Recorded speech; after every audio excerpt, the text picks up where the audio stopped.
हाँ गे अरे या अरुण ध्यान तो पारा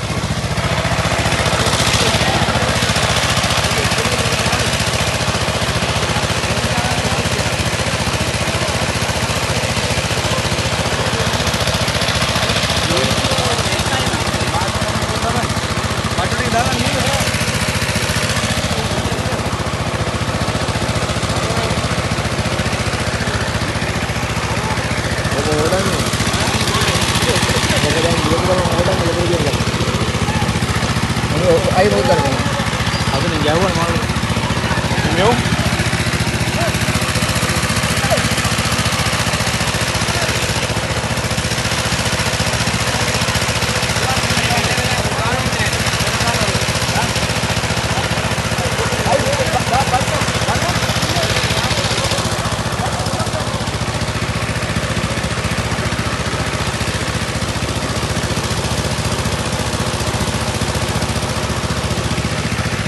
පඩවිය ජලාශය සඳහා පඩවිය නව නිල මඩුල්ල විසින් සහ මන්දිර මුදලාලිගේ දේවලුව විසින් කරන ලද උතුම් කර්තව්‍යයක් වලවල් සංස්කෘතික මසුන් එක්රැස් කරමින් පඩවි ජලාශයට මුදාහන බව තමයි දෙනියන්නේ. අත්‍තරම මේ උතුම් කර්තව්‍යයක් පඩවිය ජනතාව ජීවන ජනතාවට ඒ වගේම පඩවිය පවුල් 468ක් ජීවත් වෙන ජලාශයට මේ වන විට මසුන් ලක්ෂ 2 මාර්ග වැඩි ප්‍රමාණයක් යොදවා තිබෙනවා.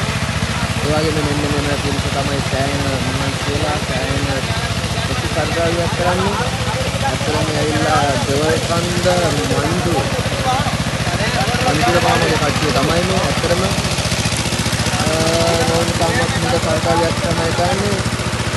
අත්‍තරම කියනවා නම් පවුල් 450කට අධික ප්‍රමාණයක් ජීවත් වෙන පඩවි ජලාශයක මේ මසුන් අල්ලා දාන්නේ ඔවුන්ගේ ජීවන වෘත්තිය සදාකල්ම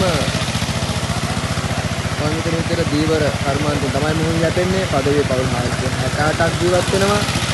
ඒකට මේ උතුම් කර්තව්‍ය කරන සභාපතිතුමා, ලේකම්තුමා, භාණ්ඩාගාරිතුමා ඇතුළු නිලමඩුල්ල සියලු දෙනාම ඒ වගේම දීවර ජනතාවක් එකතු වී සිටිනවා.